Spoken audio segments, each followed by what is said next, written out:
बड'लेण्ड इंखन टेलिभिजननि बिथिंनिफ्राय बड'लेण्ड बिसायख'थिनि exit poll फोसावनाय जादोंमोन थांनाय हराव आरो बे बिथिङाव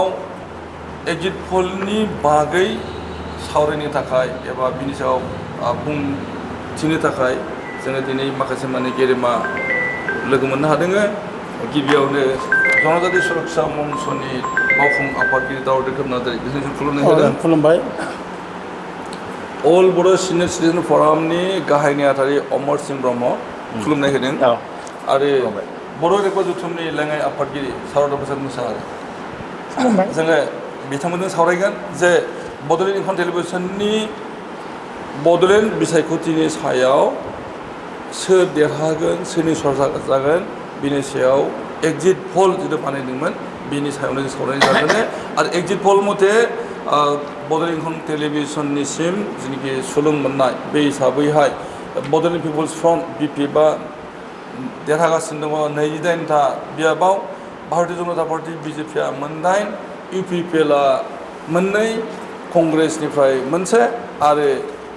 अल्टारनेटिभ पार्टी अफ बड'लेण्डनिफ्राय मोनसे गासै 40 बियाबनि भट सानख'नाय हाबाया फैगौ 26 सेप्तेम्बर खालि जागोन भट सानख'नायनि उनावनो सरकार जानाय थांगासिनो दङ आरो बे बिसायख'थियाव BPF दोलोआ बे खेबाव हेट्रिक भाबै देरहासार जानानै सरकार दागोनखौ सुलुं मोननाय जादों बे बिथिङाव जोङो सावरायगोन आरो गिबियावनो जनजाति सुरक्षा मन्चनि मावफुं आफादगिरि मुंसे दावरदेब नार्जारि बिथांनिफ्राय जोङो बानबुंथि खोनासंगोन जे बे एग्जिट पोलनि बागै बिथाङा मा बुंनो सानो दावरदेब नार्जारि दा एग्जिट पोलखौ नोंसोर बोरै बोरै खालामदों बे नोंसिनि बाथ्रा जाबाय दा जोङो एग्जिट पोलखौ जों खालामनाय जायाखै दा थबे नोंथांमोना 28टा होदों BPFआव ओमफ्राय भारतीय जनता पार्टीआव 8टा ओमफ्राय UPPLआव 2 ओमफ्राय इन्डियान नेशनेल कंग्रेस ओमफ्राय ABP बेयाव 1 होदों दा नोंसिनि माने एग्जिट पोलआ नोंसिनि माने माबाजों केलकुलेटरजों फैनाय जाबाय बे जों बिदि जों माबा खालामाखै खिन्थु जा धौ नुदों एबारनि धौआ एखेबारे BPFनि जानानै धौखौ जों नुदों आरो BPFआ एबार एबसुलुट मेजरिटि लाना फैगोनखौ जोङो नुदों आरो एखेबारे फुरा बे हेट्रिक खालामगोन बेखौ नुदों आरोखि दा बे खेत्रआव 28टा जायनाखि होदों दा बेबो असम्भब जानाय नङा जानो हागौ आरोखि दा आं नुनायाव ओरैनो जेरै हाग्रामा महिलारि मोनहा बुंबायदों आरो बिदिनो BPF पार्टिया बुंबायदों माने सिंगेल लार्जेस्ट मेजरिटि खालामगोन होननानै 21+ बेखौ बुंबायदों दा बे जागोन बेखौ जों नुयो आंथ' 24+ बिसिम मोनदों आरोखि आंनि हिसाबाव दा गथे एबार माने सिंगेल लार्जेस्ट पार्टि जागोन ओमफ्राय एबसुलुट मेजरिटि जागोन BPFआ आरो एबार BTC सरकारखौ BPFआ खालामगोन बेखौ जों दा रोखा रोखा नुदों आरो बेखौ बुंनो हायो अमर सिंह ब्रह्म नोंथांनि बानबुंथि बे बड'लेण्ड इंखन टेलिभिजननि एग्जिट पोल बिनि सायाव नोंथाङा मा बुंनो नागिरो नोंथांनि एग्जिट पोलजों आरो आं जेनाखि स्टाडि खालामदों ग्राउन्ड लेभेल जे आंनि माखासे जायगायाव गिदिंनानै मोननाय बेनि एग्जिट पोल आं बानायनाय बादि जों नोंथांनिजों फ्राय गोरोबबाय आं माने मिलायनाय बादि मोनदों खालि नोंथाङा जेराव 28टा होदों BPFखौ आं बाहाय 27टा होदों आंनि माने ग्राउन्ड रिपर्टनिफ्राय माबानानै मोननाय रिपर्ट मथे स्टाडि मथे ओमफ्राय भारतीय जनता पार्टीखौ आंबो 8टाखौनो होदों आरो बेनिफ्राय UPPLखौ आं 3 होदों ओमफ्राय APBखौ मोनसे होदों ओमफ्राय गुबुन गुबुन पार्टि जेन'बा बाहाय कंग्रेस थाबाय बा GSP थाबाय बिसोरनि थाखाय 1 दा बेखौ नायोब्ला नोंथांनि एग्जिट पोलजों आंनि माने अलरेडि कालेक्टेड डाटानि बेसनि रिपर्टआव खालामनायजों अलमस्ट BPFआ एबसुलुट मेजरिटि 27 जनखौ एकदम आरामसे आरो बे जाहैदों एकदम माने अभारसियर खौल' आं लादों बिनि बादै माखासे समस्तिफोर दं एकदम नेक टु नेक कन्टेस्ट माने एकदम खम मार्जिनाव जेनगोन देरहागोन दा बेखौ आङो बुंनो सानो जेन'बा गुमा समस्ति जोंनि क'क्राझार जिल्लायाव एकदम खम भटनि बिथोराव BJPजों BPFजों माने कन्टेस्ट माने एसेयावनो जेनगोन एसेयावनो देरहागोन थिग बेबादिनो श्रीरामपुराबो बिदिनो एकदम विल्सन हासदा UPPL जों आरो बेनिफ्राय BPF नि मक्लेश्वर आहमेदजों खुब खम माने भटनि बेब'दानाव बिसोरो जेनगोन देरहागोन दा समावहाय जोंजों सासे बर' लिरगिरि दङ बिथाङा जाबाय बर' रायजो जथुमनि लेङाइ आफादगिरि सारदा प्रसाद मोसाहारि नोंथाङा मा बुंनो नागिरो इंखं चेनेलखौ सिगां हामबाय होबाय आरो दिनैनि बे जों सावरायनो लानायाव आं बादिखौ जेहाय लिंना लाबोदों आं गोजोननाय मोनदों दा बिथांमोनहा बेनि सोमोन्दैनो आंखौ फंनैसो बुंनो होदों आंहाबो मोनसे केलकुलेसन दं आंहा गामिजों फनजों हेल' होनो उमुक जायगायाव माबादिब्ला थुमुक जायगायाव माबादिब्ला होननाङा होनहरो होननाङा माने सलिद आरोखि थांगोन बियो जाय थांगोन आरोखि बेबादियाव आरो जों हाग्रामाबो होनखादों सारा आंनो दागोनलै BPF-आनो दागोनलै देग्लाय एबसलिउटलि मेजरिटि दागोनलै दा गावनि खोथायाव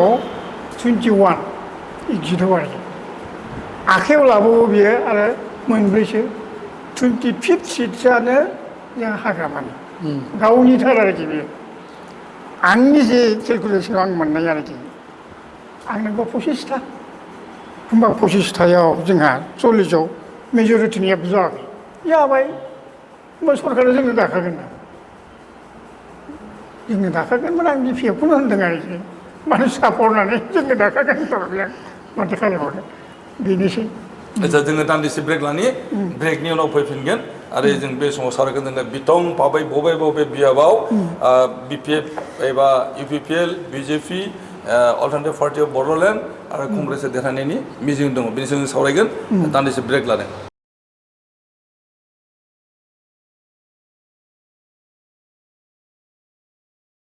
फैफिनदों दा समाव जोङो बड'लेण्ड टेलिभिसननि गेजेरजों एग्जिट पल लानानै सावरायगासिनो दङ आरो बे सावरायनायाव गेदेमा समाज सिबियारि बिथांमोना दङ जे बबे बियाबाव सोर बेसेबां भट मोनगोन माबायदि भट मोनगोन जों बिनि सायाव सावरायालासिनो सोर बबे देरहासार जानो हागौ बिनि सायाव जोङो सावरायगोन दा बड'लेण्ड टेलिभिसननि एग्जिट पल बादियाहाय 4 भट जरा 1 नं 4 भट जरायाव BPF-आ देरहाबोगोन 2 नं गुमा बियाबावबो BPF दोलो देरहागोन श्रीरामपुर बियाबाव BPF देरहागोन बेनिफ्राय जमदुवार बियाबावबो BPF-नि दखलाव फैगोन सराइबिलाव BPF-नि दखलाव फैगोन कसुगाव BPF-नि दखलाव फैगोन दतमा BPF-नि दखलाव फैगासिनो दङ सरि दतमा बियाबाव BJP देरहानायनि मिजिं दं होननानै रिपर्टआव दङ दानिया फकिराग्रामाव कंग्रेस देरहानायनि सुलुं फैदों बनरगाव बियाबाव BPF देरहागोन देवबरगाव बियाबाव आगुनि BTC-नि चिफ BPF-नि आफादगिरि हाग्रामा महिलारि निजेनो गसंदों आरो बिथाङा बेवहाय देरहानायनि सुलुं दङ बावखुंग्रि बियाबाव BPF देरहागोन बेबायदिनो सराइबिल बियाबाव सालाकाटि बियाबाव BPF देरहानायनि सुलुं फैदों चिरां 13 चिरां बेवहाय BPF देरहानायनि बाथ्रा 14 चिरां बेवहायबो आरो हाग्रामा महिलारि बिथाङानो कन्टेस्ट खालामदों बेवहायबो BPF दोलो देरहानायनि बाथ्रा दङ आरो काजलगाव बियाबाव BPF-निफ्राय पानिराम ब्रह्म बिथाङा देरहानायनि सुलुं दङ बिदिनो निसिमा बियाब 16 निसिमा बेवहायबो BPF देरहाबोनायनि सुलुं दङ सबायझार बियाबाव BPF-नि देरहानायनि बाथ्रा दङ मानास सेरफां BPF आरो थुरिबारि बियाबावबो BPF देरहानायनि सुलुं दङ मथनगुरि बियाबाव BPF देरहानायनि सुलुं दङ सालबारियाव BJP आरो कक्लाबारियाव BJP दिहिरायाव BJP मुसलपुराव BPF अनसुमै खुंगुर बर' बागानपारायाव UPPL कातिराम बर' दरङाजुलियाव BPF देरहानायनि सुलुं दङ इमानुएल मोसाहारि नाग्रिजुलियाव BJP देरहानायनि सुलुं दङ तामुलपुरनि गयबारि बियाबाव UPPL दानि बड'लेण्डनि चिफ प्रमद बर' बिथाङा देरहानायनि खाबुआ दङ सुक्लाय सेरफाङाव BPF देरहानायनि सुलुं दङ गरेस्वराव BPF देरहानायनि बाथ्रा दङ आगुनि EM महेश्वर बसुमतारी खैराबारि बियाबावबो आगुनि EM लोमसाव दैमारि BPF देरहानायनि सुलुं दङ भेरगावआव BJP देरहानायनि सुलुं दङ बिब्दिनो ननै सारफाङाव BJP कलिंदुवाराव BPF आगुनि EM बन्दार दैमारि देरहानायनि सुलुं दङ मुदैबारियाव BPF देरहानायनि सुलुं दङ जगदीश सरकार हरिसिङायाव अल्टारनेटिभ पार्टी अफ बर'लेण्ड बेनि आफादगिरि डक्टर अन्जलि दैमारि देरहाबोनायनि मिजिं दङ धनसियाव BPF आरो भैरबकुन्द'आव BPF आगुनि आसामनि मन्त्रि रिहुन दैमारि पासनै सारफां BJP आरो रौता बियाबाव दा समनि MLA सरन बर'आ BPF नि जानानै देरहाबोगासिनो दङ दा मोन 40 बियाबनि मादाव मोन 20 दाइनाव BPF दोलो देरहागासिनो दङ मोन दाइनाव BJP मोननैयाव UPPL मोनसे कंग्रेस आरो मोनसे अल्टारनेटिभ पार्टी अफ बर'लेण्ड दा बिनि सायाव जोङो दा सावरायनि आरो बे जेनाखि जोंनि एसेसमेन्ट एबा जोंनि एग्जिट पल बिनि सायाव नोंथांमोननि बानबुंथि जों खोनासंनि जे दावदिकर नार्जारि नोंथांमोना जि एग्जिट पल खालामबाय आंथ' बुंखादों बेखौनो जे नोंथांमोना खोब गोथौयै हाबनो खालामदों दा बेयाव जों बारा कन्ट्राडिक्ट खालामा जोंबो बे रोखोम थांगोनखौ सानदों खिन्थु आं जा हिसाब लादों उनावथ' 24+24 आखिरि मिनिमाम मोनगोन आरोखि 24 ओमफ्राय प्लास जागोन आरोखि दा माखासेखौ जों 50-50 दोनदों माखासे समस्थिखौ आं जा हिसाब लादों जा खबर लादों 50-50 अबयसे आं बे समस्थिखौथ' बुंनाय नङा मानसिफ्रा माने बुंब्ला बिसोरथ' जोंनिया देरहाथारगोन मानो बिदि बुंखो ओरै होनगोन आरोखि नाथाय आं बे समस्थिखौ बुंनाय नङा माखासे समस्थिया 50-50 आरोखि माने देरहाबाबो देरहाबो हागौ बिदि मोनसै आरोखि दा बे हिसाबै आङो जानाखि हिसाब मोनदों बेयाव एखेबारे 24+ बे जागोन 24आथ' मिनिमाम मोनखाथारगोन आरोखि बे हिसाबै सरकार दागोन BPF बेखौ मोनखाथारबाय रोखानो बे एग्जिट पल बायदियैहाय बहाय माखासे हेभि वेट लिडारफोरा कन्टेस्ट खालामदोंब्लाबो जेनगोननि फारिलाइयावसो दङ जेरै बुंनो थाङोब्ला चन्दन ब्रह्म बिथाङा मन्त्रिमोन खेबथाम मन्त्रि आसामनि आरो बड'लेण्डनिबो डेपुटि चिफमोन बिथाङा बिब्दिनो हेभिवेट बड'लेण्डनि आगुनि डेपुटि चिफ बिथाङा BPF आव दङमोन नाथाय UPPL दोलोआव बारस्लायलांबाय आरो BPF जानानै मोननै बियाबाव बिथाङा कन्टेस्ट खालामदों BPF नि आफादगिरिजों बिथाङा कन्टेस्ट खालामदों बिथाङा जाहैबाय खाम्फा बरगयारि देबरगाव बियाब आरो 14 चिरां बियाबाव बिथाङा कन्टेस्ट खालामदों नाथाय बिथांनि मुङाबो देरहानायनि लिस्टआव गैया बिदिनो UPPL नि मैखोम दैदेनगिरि आरो BTR सरकारनि मुंख'जाथाव सासे EM BR फेरेंगा एबा बिथाङा रन्जित बसुमतारी बिथाङा मोननै बियाबाव कन्टेस्ट खालामदों मोनसे जाहैबाय 16 निसिमा आरो मोनसे बावखुंग्रि बियाबाव बिथाङा कन्टेस्ट खालामदों नाथाय बिथांखौबो जोङो देरहानायनि फारिलाइयाव मोननो थाङाखै बिब्दिनो मुर्शिद प्रमद बर' बिथाङा बड'लेण्डनि चिफ बिथाङा मोननै बियाबाव कन्टेस्ट खालामदों मोनसे जाबाय गयबारि बियाबाव आरो गुबुन मोनसे जाबाय दतमा बियाबाव नाथाय बिथांनि मुंखौ जोङो मोनसेयाव देरहानाय मोनदों गयबारि बियाबाव नाथाय दतमा बियाबाव बिथाङा जेननायनि फारिलाइयाव दङ बिदिनो गोबांथार आगुनि EMफोर दङ जेरैहाय BTR सरकारनि समनि EMफोर दङ बिथांमोना जाहैबाय जे माबायाव दरङाजुलि बियाबाव बिजितगोरा नार्जारि बिदिनो मानास सेरफां बियाबनि केन्डिडेट बिथाङा EMमोन धनन्जय बसुमतारी बिथांनि मुङा बेयाव सफैनो हायाखै दा बैबायदि हेभिवेट गेदेमा मोनहानो बिजाथि मोनहानो देरहानायनि बे फारिलाइयाव फैयाखै बिनि सायाव नोंथाङा बुंनांगौ दङ थ' नंगौ जे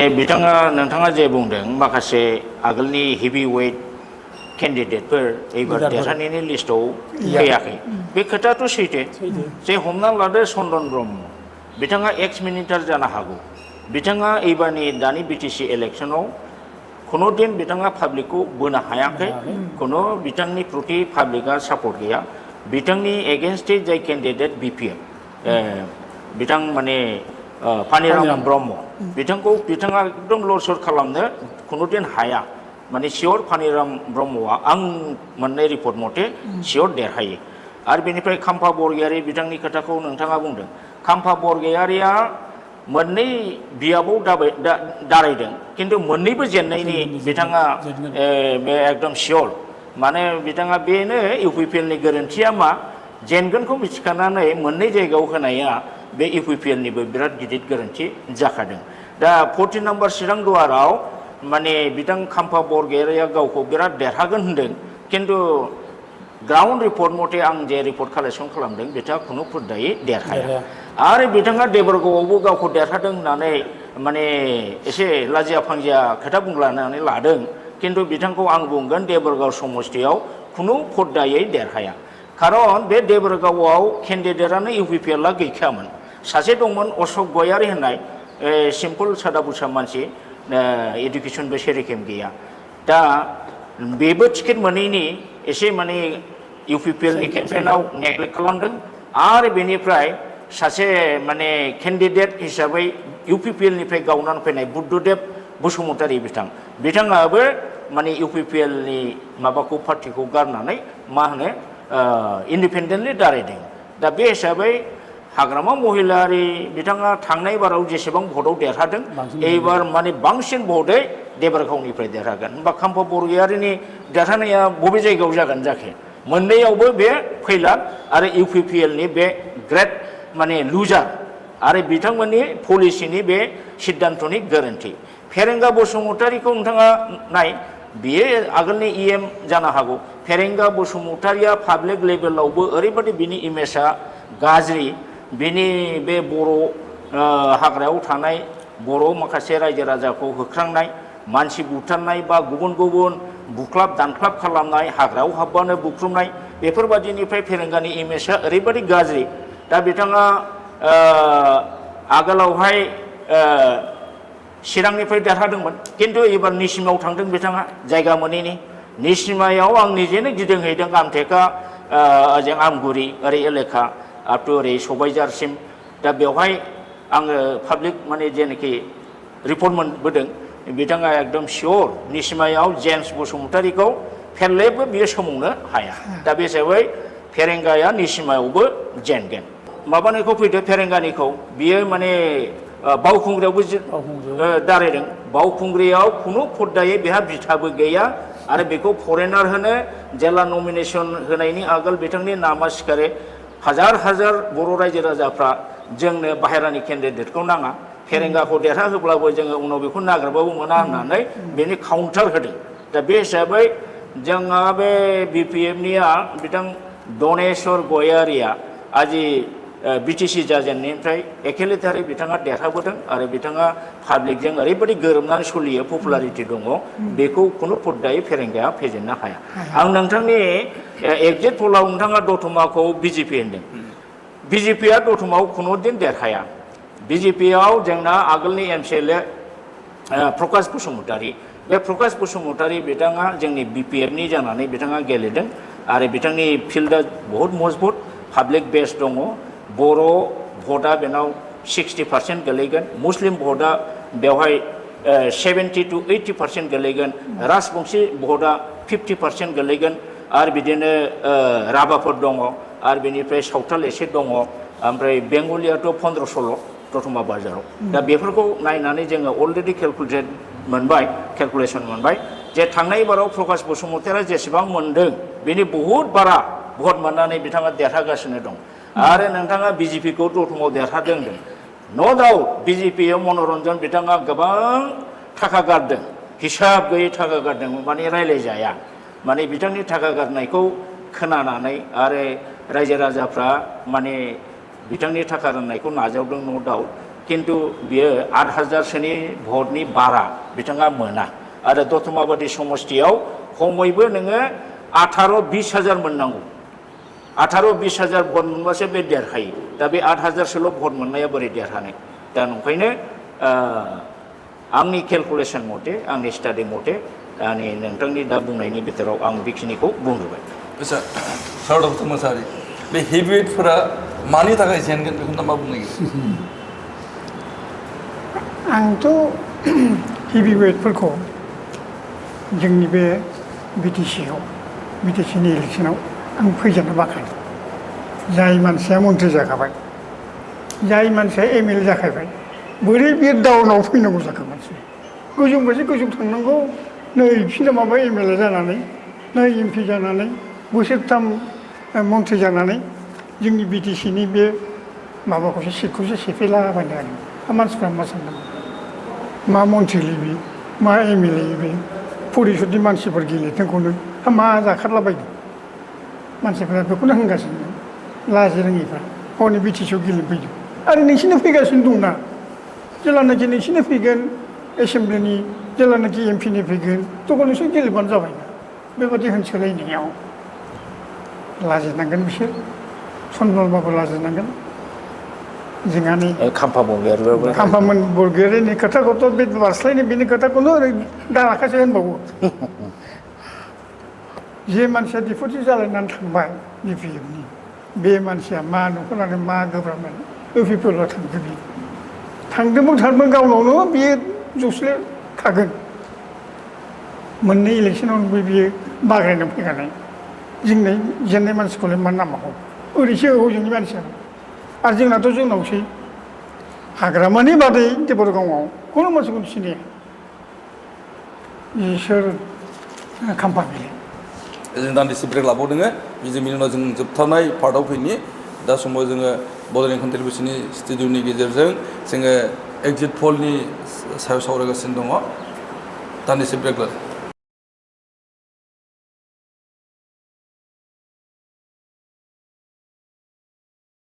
फैफिनदो सावरायगासिनो दङ बड'लेण्ड इंखं टेलिभिजननि बिथिंनिफ्राय बड'लेण्ड बिसायख'थिनि बागै एक्जिट पलनि सायाव दा बे एक्जिट पल मथे जोङो मोननो हादों बिपिएफ दोलोआ 29था इउपिपिएलआ मोननैल' बिजेपिआ मोनदाइन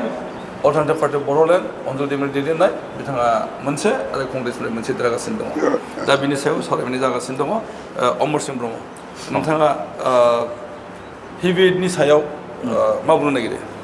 दा हेभिवेट होननानै बुङोबा दा बर्तमान हमना लादो बिटिसिनि दाखालिसो बावैसो टार्म जोबनाय सिएम प्रमद बर' बिथाङा दतमायावबो कन्टेस्ट खालामदों आरो गावनि 28 नं गयबारि तामुलपुराव बिथाङा दारायदों खिन्थु आं बे गयबारि एलेकानि माखासे मोजां बेक्तिनाव आङो जगाजग लाबाय बिथांमोननि ग्राउन्ड रिपर्टखौ लाबाय माने एबार सिनारिया सोलायदों थारमाने बेवहाय बिजेपिआ केन्डिडेट होआखै बेनिफ्राय बिथाङा हेमन्त बिश्व शर्माया होनदोंमोन जे गयबारियाव जोंहा केन्डिडेट गैया जोंनि बिजेपिनि भटारा माबायाव होगोन इउपिपिएलनो होगोन दा नाथाय प्रेक्टिकेला ग्राउन्ड लेभेलाव मा जादों उल्था जादों बेनि थारमाने इउपिपिएलखौ बे 5 बोसोराव जेबो मोनैनि हारसा बिसेसके असमिया कमिउनिटिनि बा गुबुन कमिउनिटिनि मानसिया ओरैबायदि जोंनानै दङ इउपिपिएलखौ नंखायनो बिसिनि हाइकमान्डआ जुदिअबा एसे हिन्ट हरदोंमोन जे इउपिपिएलनो हो नाथाय बिथांमोनहा ओरैबायदि सिद्धान्त लादों जे इउपिपिएलनो होआ नांगौबा जों बिजेपिनो होजोबगोन नंखायनो एबार नै मैया जानानै थांनाय भटआव माने जेसेबां असमिया मानसिफोर दं नन बड' दङ बिथांमोनहा माने बिपिएफनो भट होजोबदों दा बे हिसाबै मैया माने लास्टसिम जोंनि बे जेनुइन माखासे गयबारिनि मानसिफ्रा खिन्थाहरबाय भटआ गासिबो नन बर'ना जोंनि बिपिएफआव गोलैजोबदों गतिके सियर जाबाय गयबारिया देरहागोन नोंथाङा बुंनो नागिरदों जे माने गयबारिनिफ्राय प्रमद बर'आ आउट जेनबाय बियो मोननैबो बियाबाव जेनगोन थारमाने प्रमद बर'नि जे बिटिआर सुक्ति लाबोनानै बिटिसि 6 सिडुलखौ धंस खालामनाय बिटिसिनि पावार एन्ड फांसन धंस खालामनाय गुबुन 26टा जनगोष्ठीखौ प्रायरिटि होनाय आरो 35 लाख जनसंख्यानि सम बिकास सम मर्यादा खोथा बुंनायाव बिसेसके जोंनि बर'फ्रा खुद्रिदों आरो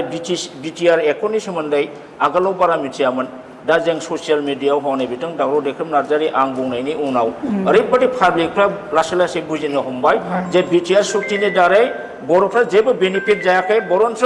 माने नन बर'फोरखौसो बे माने बेनिफिट खालामनो थांदों दिनै बिथांमोनहा 6 सिडुलाव ट्राइबेलफ्रा स्पेसियेल माखासे जेन'बा मोन्थाय दङ ट्राइबेलनि मोन्थायखौबो हारसाफोरनो समान राननानै होनो थांगासिनो दं दा बेनि जाउनावनो प्रमद बर'नि बे इमेजआ दा ओरैबायदि गाज्रि बियो आरो खुनुदिन उथ्रिसारनो मालाबाबो बियो आरो इउपिपिएल पार्टिया सिखारफिननायनि बारा खोथा गैया आच्छा उदालगुरि जिल्लायाव 3 हेभिवेट दङ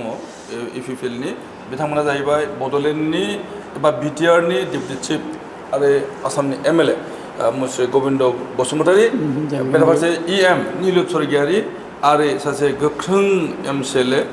सन्जय स्वर्गियारि बिथांमोनाबो देरहानायनि बे फारिलाइयाव गैया दा बेनि बागै नोंथाङा मा बुंनो नागिरो दावरदेकर नार्जारि आं ओरैनो खबर लाबाय थादों रायलायबाय थादों दरंआव खिन्थु जायफ्रा हाइ प्रफाइल लिडार आगोलनि डेपुटि चिफ गबिन्द बसुमतारी बे जेनगोन बेखौ आं कनफार्म खालामदों आरो निलुत स्वर्गियारि बेबो जेनगोन बेखौ जों आं मिथिदों आरो लोगोसे नैबे माबा सन्जय स्वर्गियारि बेबो जेनगोन दरंआव गासै मिनिमाम माने 5 थाखौसो लादों सियर होनना बुङो आरोखि सोरो बिपिबा 5टा सिटआ एखेबारे सियर फैगोन होनना बुङो आरोखि आंनोथ' 7टा खिथाहरदों खोनादों 6टा 7टा बिदिखौ बुंहायदों खिन्थु आं 5टाखौ सियर लादों आरोखि बिसोर मोनाखै बे आरोखि दा गथे बिसोर जेनजोबगोन आरो बेयाव सुइप खालामगोन माने एबार माने माबाया बिपिबा ओमफ्राय जायनाखि हाइ प्रफाइल लिडारफोर बिसोरो जेनगोन दहाय नोंथांमोन बुंनाय बायदि जेनेबा प्रमद बर' बाथ्रा ओरैहाय बेथ' गयबारियाव जेनगोन बेखौ जायगा मानसिया बुंबाय थादों बे जेनगोन होनना बुंबाय थादों आरो दहाय बिथां अमरसिं ब्रह्मआबो बुंबाय खारनखौ जेनगोन होननानै ओमफ्राय ओरै जोंनियाव जेनेबा नैबे चन्दन ब्रह्म जेनगोन खाम्फा बरगयारि जेनगोन बेथ' 100% जेनगोन ओमफ्राय जों जोंहा माने UPPLनि सेक्रेटारि राजु नार्जारि बे जेनगोन फेरेंगा माने बसुमतारी जेनगोन दा बिसोर जेननाय मेइन खारनानो जादों जे दिनै रायजोफ्रा माने बे BTC पावारखौ थांजानो गिदों 6 सिडुल पावारा गोमाजानो गिदों बे खारनाव दिनै रायजोआ कनसियास जादों 6 सिडुलनि पावारा जाहाथे थाङा ओमफ्राय बिटिआर जायनाखि एकर्ड बे बिटिआर एकर्डआ इमप्लिमेन्ट जानांगौबा 6 सिडुल पावारा थानाय नङा बेखायनो बिटिआर एकर्ड इमप्लिमेन्ट खालामग्राखौ जों होआ बे मोनसे खारनावनो एखेबारे रायजोफोरा बयबो कनसियास जादों आरोखि ओमफ्राय गुबुन मोनसे खारना जाहैबाय जे प्रमद बर'आ एखे थगाय फैबाय थानाय बिनि थगायनायखौ ओरैबायदि अतिस्थ' जाबाय मानसिया बोराबबाय गाज्रि मोनजोबथारबाय आरोखि दा बे खारनाव प्रमद बर'मोननि खोथाखौ लानानै गाखिर मोजां मोनाखिसै दा बे खारनाव भट होनो नागिरा ओमफ्राय लोगोसे फेरेंगामोननि खोथा फेरेंगामोनाथ' ओरैबायदि अयथासार खालामफैनाय बिनि खोथाफ्रा ओरैबायदि गाज्रि लेंगुवेजफ्रा मोनसे मोजां नङा बेबायदि मानसिया नेता जानो समाया ओंखायनो फेरेंगा खुनु देरहानाय खारन गैखाथारा आरो गावबो देरहाया बे UPPLखौ फुरा डेमेज खालामदों आरो बे डेभेलपमेन्टनि बाथ्रा बुंनानै बिसोर जिखि इमेज माने लाखिनो हादोंमोन माने खिन्थु ग्राउन्ड रिपर्टआव बिसोर जे एक्टिभिटिस खालामदों मानसि बुनाय मानसि दंफां सावनाय माने अयथासार खालामनाय बाथ्रा खोथा गाज्रि बुंनाय बेफोर खारनाव माने UPPLनि इमेजआ बिराद गाज्रि जादों एखेबारे दा फेरेंगाया बेयाव बिराद गाज्रि खालामदों दा जों फारसेथिं जेनेबा चन्दन खाम्फामोननि खोथा बुङोब्ला चन्दन खाम्फामोनखौ खमसे खम माने बिपिपिआव थानानै नैबे BTC सुक्तिखौ गाबथानो थाखाय बयबो खामानि मावजानो लुबैयोमोन UPPLआव थांजानो बादोंमोन दा बे ग्राउन्डआव बिसोरखौ बांसिन बोराबदों आरो बिसोर बांसिन बोराबनायनो जायनाखि रायजोफोरा बिसोर बांसिन गाज्रिनानै स्ट्रंसिन जादों आरो दा गोख्रोंसिन जादों स्ट्रंसिन जादों बे स्ट्रंसिन जानायनि थाखायनो दिनै बिसोर बे माबाफोराव खुदिन देरहाया आरोखि हाजार बुंथों बिसोर देरहाया आरोखि गयबारि समस्तियाव UPPLआ बुंबाय थादों ए नोंथाङाबो देरहागोन होनना बुंदों एक्जिट पलाव प्रमद बर'खौ दा हजों रिपर्टआवथ' देरहाया बेखौ जों मोनबाय थादों जेनगोन होनबाय थादों दा मोनसे बाथ्राया बे जे प्रमद बर'आ देरहाब्लाबो खुनु लाब गैया बेहा ओरैबायदि गाज्रि जायगायाव फासिबाय बे प्रमद बर'आ बाराद्राय मिसा खोथा बुंबाय रायजोआव थगायनानै फैनानै बे इलेक्सन कमिसनारखौ थगायबाय मिसा खोथा बुंबाय मिसा डकुमेन्ट साबमिट खालामबाय बे माने हा-हुनि जायनाखि सम्पति दंमोन बेखौ माने दोनखोमानानै बे तथ्यफोरखौ दोनखोमादों आरो कनसिल खालामदों साप्राइज खालामदों दा गथिखे बे तथ्य दोनखोमानाया माने पिपुल्स रिप्रेजेन्ट एक्ट 1951 बादिबा बिराद अफराद आरोखि बे दा बिनि एगेन्स्टै जुदि जोङो डकुमेन्ट्सखौ लानानै जुदि केस होयोबा खर्टआव थाङोब्ला बिनि सायाव बिसार जायो आरो बिसार जायोब्ला उइदिन माने 60 days बेखौ माने डिसप'ज खालामनो हायो केसखौ आरो बे केस होनाया फ्रम दा डिक्लारेसन अफ द रिजाल्ट बेखौ माने होनो हायो इलेक्सन पिटिसन बे उइदिन 45 days होनो हायो आरो बे जेब्ला जेनो बे जायनाखि रिप्रेजेन्टेसन एक्टआव होदों 51 मा आयेन बादियै बे जेनब्ला 6 मास जेल जागोन बियो आरो लोगोसे 6 बोसोर बे इलेक्सन गेलेनो मोना बे आयेनाव दङ आरो लोगोसे माने फाइनबो होनांगोन बे दा बे खेथ्रआव जोङो अलरेडि बिनि डकुमेन्टसखौ गासैबो जों बहनजोबनाय जाबाय दा मोनजोब्बाय जों आरो बेखौ लानानै जोङो स्क्रुटिनि मायाव थांनानै जों हैदों आर'नो हैदोंमोन जोङो एक्सन लानो थाखायथ' इलेक्सना माने खोब हारिलि जाबाय टाइमा सर्ट जाबाय हास्लाबाखै होमब्लाबो नैबे आफ्टार इलेक्सन जों बिनि सायाव केस खालामगोन आरो केसा जागोन हाइकर्टआव जों अलरेडि बिनि गासैबो डकुमेन्टस अफिसियेल रेकर्डफोरखौ जों माने बुथुमनानै प्रिपेयार खालामनो नागिरबाय आरोखि दा गथिखे बे थिंजाय नायोब्ला फुङाव देरहाबाबो जेबो लाब गैया आरो बेखौ देरहाबाबो देरहानोसै बियो उनाव बे जेननायनि टेस्टखौ लाथों आरो बियो देरहाया जेल जागोन थारमाने माने जेल जानायनि टेस्टखौ लाथोंसै बे ओमफ्राय बे पानिशमेन्टखौ मोनथोंसै बे जे थगायो थगायसुला बे माने माबाया प्रमान जानांगौ आरोखि आरो बिनि पानिशमेन्टखौ मोननांगौ आरो रायजो राजाफ्रा एखेबारे लुबैदों बेखौ पानिशमेन्ट होथारनांगौ होननानै दा एफा माने खस्थ'जों फैनाय रायजो राजाफोरखौ गोरिब गुन्द्राफोरखौ खांनांगौ बानांगौ मानसिया गोरिब गुन्द्रा रायजोखौ थगाय दिन थांबाय बे मिसा खोथा बुङै दिन थांबाय दा रायजोफ्रा हमजोब्बाय मिथिबाय दा गथे दिनै जानाखि डकुमेन्ट साप्रेस खालामदों बे दिनैबो नुजाबाय बे दा गथे पानिशमेन्ट मोननांगौ बे आरो बे कर्टनि माने माबानि गेजेरजों बे मोनथोंसै बायसान्स देरहायोब्लाबो आरोखि बड'लेण्ड इंखं टेलिभिजननि एक्जिट पल बे एक्जिट पला खुलिनो थांगासिनो दङ 22 सेप्तेम्बर खालि आरो बे 22 सेप्तेम्बर खालिनि भट साननायनि गेजेरजोंनो बड'लेण्डनि गोदान सरकार फैगोन आरो गोदान सरकार फैगौ 5 बोसोरनि थाखाय बे हालामखौ बेंगोन दा बे बिथिङाव जोङो गोबां सावरायबाय आरो बड'लेण्ड इंखं टेलिभिजननि एक्जिट पलनि खाथि खालासिम बिथांमोनाबो बुंदों जे 28 मोनाब्लाबो बिपिएफ दोलोआ 27, 25, 26 एबा 27 बांसिन बियाबाव देरहाबोनानै सरकार दागोन बे रोखा बेखौ बिदि साथाम गेदेमा बिथांमोना बुंनो नागिरदों आरो फैबाय थानाय समावहाय जोङो सावरायबावगोन बड'लेण्ड इंखं टेलिभिजननि एक्जिट पलनि बागै आरो फैगौ 22 सेप्तेम्बर खालि भट साननाय खालि बेयो रोखा जागोन जों बेखिनियावनो दिनैनि बे सावरायनाय हाबाफारिखौ फोजोबबाय गोजोन्थों खुलुमबाय गोजोन्थों